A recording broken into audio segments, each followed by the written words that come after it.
प्रसन्नदेव्यैश्च विद्महे प्रसन्नशक्त्यैश्च धीमहि तन्नो प्रसन्नमाता ప్రచోదయాత్. ప్రసన్నదేవి అమ్మవారి భక్తులందరికీ కూడా ఈరోజు కొన్ని విషయాలని తెలియజేయాలనుకుంటున్నాను. మన దేవాలయం ఎట్లా నిర్మించినాం, ఎట్లా నిర్మిస్తూ ఉన్నాం అనేటువంటి కొన్ని విషయాలన్నింటినీ కూడా అందరికీ తెలియజేయాలనుకుంటున్నాను. అమ్మవారు అలంకరణ, పూజ, అమ్మవారికి ఆలయం అలంకరణగా నిర్మించాలన్నటువంటి ఒక ఉద్దేశం తప్ప నాకెప్పుడూ కూడా ఏ ఆలోచన వచ్చింది లేదు. నాకు తెలిసినప్పటి నుండి కూడా, నాకు ఊహ తెలిసిన తర్వాత కూడా నేను అమ్మవారి యొక్క సేవలో తప్ప వేరే విషయాలనేటువంటిది నాకు తెలియదు. ఈ దేవాలయాన్ని నా చిన్నతనం నుండి నేను నిర్మిస్తూ వస్తున్నాను. మన దేవీపీఠంలో నేను తొలుత అమ్మవారి ఆలయం ప్రారంభించేటప్పుడు ఇక్కడికి తీసుకొచ్చి నేను 7th స్టాండర్డ్ చదువుతున్నప్పుడు ఈ ఆలయాన్ని ప్రారంభించడం జరిగింది. ఎన్నో ఆటుపోట్ల మధ్య ఈ దేవాలయాన్ని నేను నిర్మిస్తున్నాను. ఎన్నో నిందలు, ఎన్నో ఆటుపోట్ల మధ్య, ఎన్నో వెన్నుపోట్ల మధ్య ఈ ఆలయాన్ని అమ్మ నా చేత నిర్మించుకుంటుంది. మన దేవాలయంలో అందరూ కూడా సమానమైనటువంటి భావన, కుల, మత, జాతి అనేటువంటిది అమ్మవారి దగ్గర చోటు లేకుండా అందరూ కూడా అమ్మవారిని తాకి అభిషేకించాలనేటువంటి నా ఉద్దేశంతో ఈ ఆలయంలో అమ్మవారిని నేను నిర్మించడం జరిగింది. ఎంతోమంది అప్పట్లో అందరినీ గర్భగుడిలోకి ప్రవేశం చేపిస్తున్నావు, అట్లయిపోతుంది ఇట్లయిపోతుంది అనేటువంటి మాటలు కూడా ఎన్నో జరిగినాయి. కానీ అవన్నిటినీ కూడా మీరి అమ్మవారు ఈరోజు విశేషంగా వృద్ధి చెందుతున్నారు. అమ్మవారి అనుగ్రహం లేనిదే మనం ఏమీ కూడా చేయలేము అనేటువంటిది అందరూ కూడా ఒకసారి గుర్తుంచుకోవాలి. మన దగ్గర ఉన్నప్పటికీ అమ్మవారికి చేయాలా అనేటువంటి ఆలోచన ఉన్నా కూడా కొంతమంది వల్ల చేసేదానికి అవ్వదు. కానీ అమ్మవారి యొక్క అనుగ్రహం భక్తులందరిపై ఉంటేనే ఎవరి చేత అమ్మ చేయించుకోవాలా, ఎప్పుడు చేయించుకోవాలా అనేటువంటిది, ఆమె అనుగ్రహం లేనిది మనం ఏమిటిని కూడా కదపలేము. అలా ఈ ఆలయాన్ని నిర్మించేటువంటి సమయంలో ఎటువంటి మాటలైతే నేను వినకూడదో అటువంటివన్నిటినీ కూడా నేను ఓర్చుకుని ఈ ఆలయాన్ని ఇప్పటిదాకా కూడా నిర్మిస్తూనే ఉన్నాను. ఇంకా అమ్మవారి ఆలయం ఎంతో వర్క్ కూడా జరుగుతూ పోతూ ఉంది. అమ్మవారి అనుగ్రహం ఉంది కాబట్టి రోజు వర్క్ అనేటువంటిది పెంచుకుంటూ పోతున్నాం. ఒకప్పట్లో ఎట్లయితే మనం ఆలయాన్ని నిర్మించాలనుకున్నామో అదే ప్రకారంగా అమ్మవారి ఆలయం నిర్మాణం అవుతుంది. ఎవరో వస్తారు, మనకి అందిస్తారు, ఏమో చేస్తారు అనేటువంటి ఉద్దేశంలో నేను ఎప్పుడూ కూడా ఈ ఆలయాన్ని నిర్మించలేదు. అదే ప్రకారంగా సహాయం చేసినటువంటి వారు ఉన్నారు.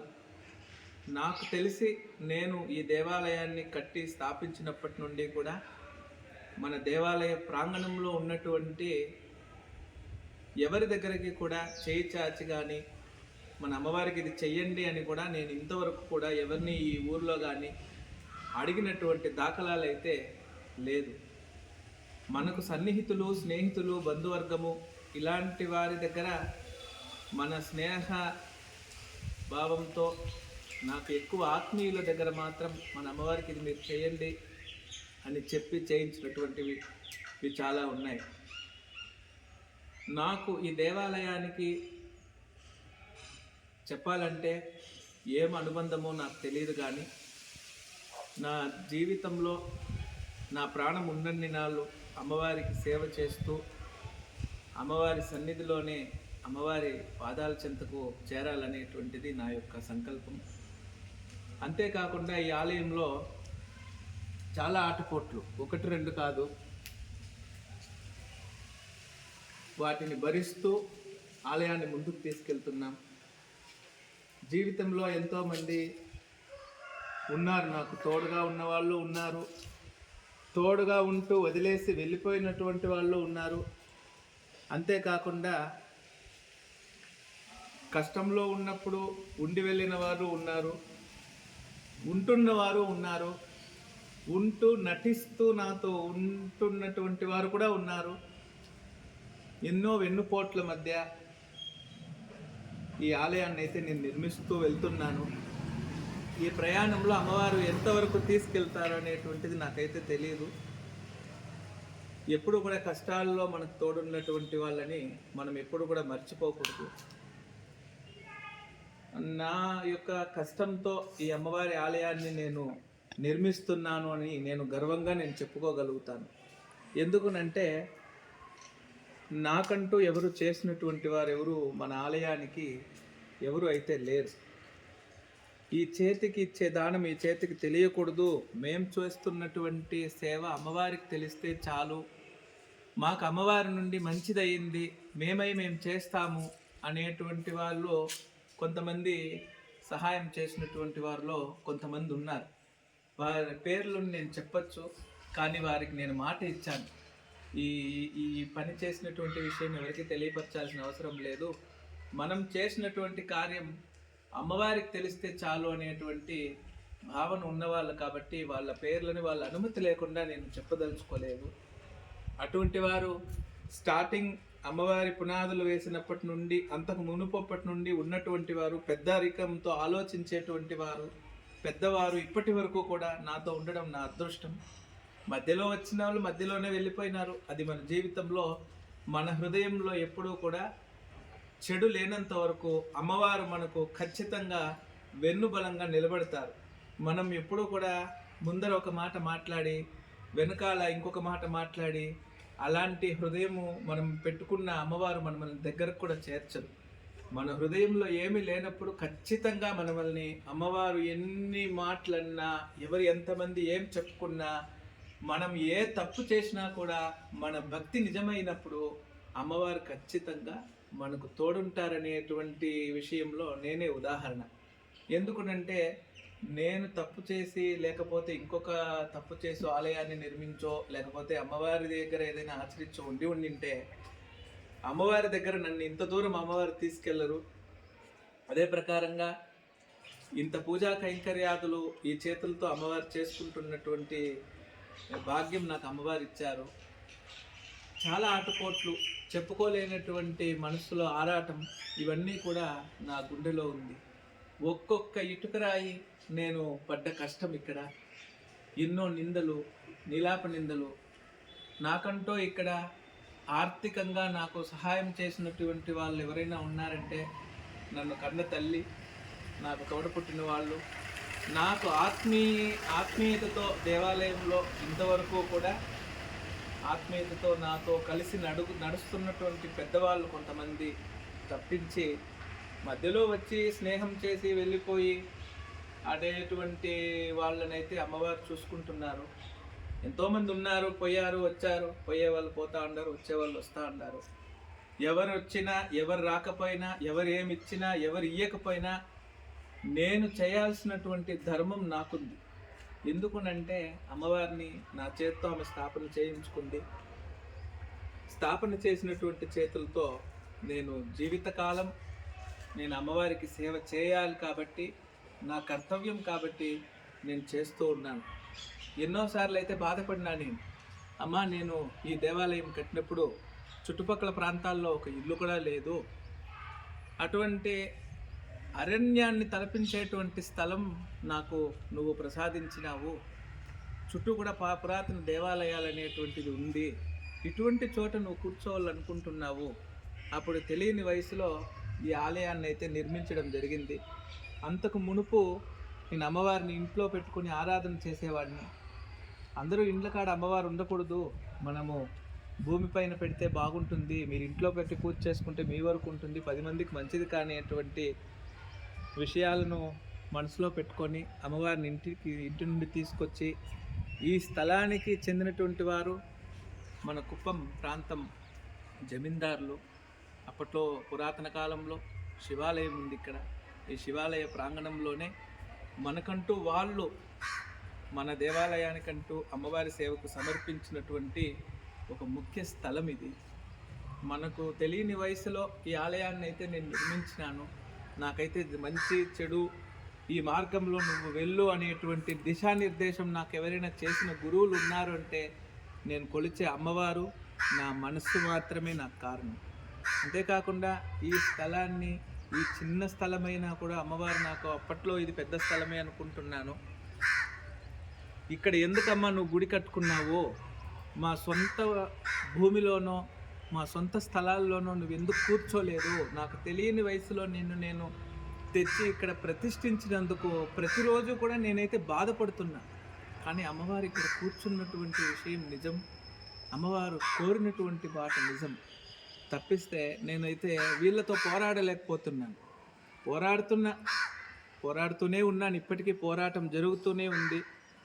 ఒక దేవాలయం కట్టేటప్పుడు, ఒక ఇల్లు కట్టేటప్పుడు, ఒక పెళ్లి చేసేటప్పుడు మన వల్ల అయినటువంటి సహాయం మనం చేయాలే కానీ వాటిని మనం ఆటంకపరిచేదో ఇలాంటి విషయాలు ఎప్పుడు కూడా మనం చేయకూడదు.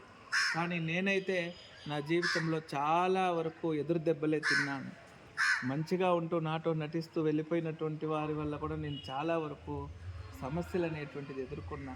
అయినప్పటికీ అమ్మవారు నన్ను ముందుకు తీసుకెళ్తూనే ఉన్నారు. ఈ స్థలం అంతా కూడా లేఅవుట్ వేసి, అప్పట్లో దేవాలయానికి దారి కూడా ఉండేటువంటిది కాదు. అంతకు మునుపు చెప్పాలనుకుంటే మా ప్రాంత ప్రజలు ముఖ్యంగా తెలుసుకోవాల్సింది, మా వెనుక వైపు ఉన్నటువంటి దేవాలయాల వారు కూడా తెలుసుకోవాల్సింది ఏమేనంటే, అన్ని దేవాలయాల కంటే కూడా ముందు జమీందారులు అనేటువంటి వారు ఈ స్థలంలో వెంకటేశ్వర స్వామిని ఒక రాతి రూపంలో ఇక్కడ ప్రతిష్ఠించి సుమారు నాకు తెలియకుండా దీని చరిత్ర ప్రకారం అందరూ చెప్పినటువంటి వారి ప్రకారం, జమీందారులు చెప్పినటువంటి వారి ప్రకారం చూస్తే ఒక 60-70 సంవత్సరాల నుంచి ఇక్కడ స్వామివారు ఉన్నట్టు, పూజలు జరుగుతూ ఉన్నట్టు, అక్కడ అమ్మవారు ఇష్టపడి స్వామివారు ఉన్న చోట స్థలం కావాలని జమీందారులు మనం వెళ్ళి చెప్పడం, వాళ్ళ జమీందారులు ఈ స్థలం ఇవ్వడం, అంతేకాకుండా అమ్మవారిని మనం ప్రతిష్ఠించుకోవటం స్వామివారి స్థలంలో, స్వామివారు స్థలంలో అమ్మవారు కూర్చోవడం, అమ్మవారు కోరి మళ్ళీ స్వామివారిని మళ్ళీ పునఃప్రతిష్ఠ చేయటం జరిగింది. ఇప్పుడు కళ్యాణ వెంకటేశ్వర స్వామి కొలువై ఉన్నారు. మనం నిత్యం అర్చించేటువంటి ఆదిపరాశక్తి స్వరూపిణి ప్రసన్నదేవి అమ్మవారు ఉన్నారు. ఒక చిన్న రాతి గుండుపై అమ్మవారు కొలువై ఉన్నటువంటి స్థలం ఈరోజు అమ్మవారి ఒక పుణ్యక్షేత్రంగా, ఆనందంగా అమ్మవారు శిల్పశాస్త్ర ప్రకారం నిర్మించుకునేటువంటి ఒక గొప్ప దేవాలయంగా మనం చెప్పుకోవచ్చు. ఎప్పుడు కూడా ఎవరి దగ్గర ప్రతిఫలం ఆశించి నేను ఎప్పుడు కూడా ఏ పని చేయలేదు. అమ్మవారు తోడున్నారు కాబట్టి ఎవరు ఎన్ని అవమానాలు పెట్టినా, ఎన్ని నిందలు వేసినా, దేవాలయాన్ని నిర్మిస్తూ పోతూ ఉన్న అమ్మ తీసుకెళ్తుంది. ఎందుకు ఈ విషయాలన్నీ చెప్తున్నాను అంటే, రోజు దేవాలయం దగ్గర కొన్ని సంఘటనలు జరుగుతూ ఉంటాయి. జరుగుతున్నటువంటి విషయాలు కానీ మనస్సును బాధ కలిగించింది కాబట్టి అందరితో ఈ విషయాలు చెప్పాలని అనుకుంటున్నాను. మీ వల్ల సహాయం నేను ఎప్పుడూ ఎవరిని కూడా అడగలేదు. అంతేకాకుండా నాకు మీరు సహాయం చేయాల్సిన అవసరం లేదు. నేను చేసేటువంటి ధర్మకార్యానికి ఆటంకాలు మాత్రం దయచేసి చేయొద్దండి అని విన్నవించుకుంటున్నా. మా ప్రాంతంలో కొంతమందికి ఈ వీడియోలో ఈ విషయాలు వర్తిస్తాయి, అందరికీ కాదు. ఎన్నో అవమానాలు, ఆటుపోట్లునే అమ్మవారు తీసుకెళ్తూనే ఉన్నారు. కానీ నేను అమ్మవారి దగ్గర మాత్రం, అమ్మవారిని వదిలి నేను ఎక్కడికి వెళ్ళలేదు. అమ్మ నన్ను ఎక్కడికి గుడి వదిలి నన్ను పంపించలేదు. ఈ స్థలం కొనుగోలు చేయడం జరిగింది. కొంతమంది బెంగళూరుకు చెందినటువంటి వారు, మన కుప్పంలో ఉండేటువంటి వారు, మా ఇంట్లో ఉండేటువంటి వారు, మా అమ్మగారు, వారి యొక్క తోడ్బలంతోనే నేను ఈ స్థలాన్ని కొనుగోలు చేయడం జరిగింది. ఎంతోమంది అన్నారు, నీకు ఇక్కడ ఏమైనా ఇండ్లు వాకిండ్లు ఉన్నాయా, దేవాలయం దగ్గర నీకేమైనా రాసిచ్చారా, నీకు ఇక్కడ ఏమైనా స్థలం ఉందా, నీ ఇల్లు ఉండేది ఎక్కడ, నువ్వు ఎక్కడ దేవాలయం కడుతున్నావు అనేటువంటి మాటలు కూడా ఎన్నో పడ్డాను. ఆ మాటలు విన్నటువంటి నా హృదయం గర్భగుడి లోపలకు వెళ్ళి తలుపులు వేసుకొని ఆ తల్లిని ఆర్తనాదాలతో ఎన్నో రోజులు నేను అర్చించడం జరిగింది. నా కన్నీటితో ఆ తల్లిని అర్చించడం జరిగింది. ఆ జరిగిన కొన్ని రోజుల్లోనే ఈ స్థలం మనం కొనుగోలు చేసినాం. ఈ స్థలం కొనుగోలు చేసినటువంటి వ్యక్తులు కూడా మనకు చాలా రిజిస్ట్రేషన్ టైంలో చాలా వరకు మనల్ని ఇబ్బందులు పెట్టినప్పటికీ చేసిచ్చినారు. వాళ్ళకి ఇవ్వాల్సింది వాళ్ళకి చేరాల్సింది అన్నీ చేర్చినాం. ఇక్కడ నిత్య అన్నదాన మండపం కట్టాలని, నిత్యం చండీ హోమం జరగాలని నా సంకల్పం. ఎవరు వచ్చినా మన ఆలయంలో అమ్మవారి దగ్గర భోజనం చేసి వెళ్ళాలనేటువంటి నా సంకల్పం నెరవేరాలని ఈ స్థలం కొన్నాను. అమ్మవారి దేవాలయం పరిపూర్ణంగా పూర్తయిన తర్వాత ఈ అన్నదాన మండప నిర్మాణానికి శంకుస్థాపన చేయాలని అమ్మవారు ఉత్తర్వులు ఇచ్చినారు.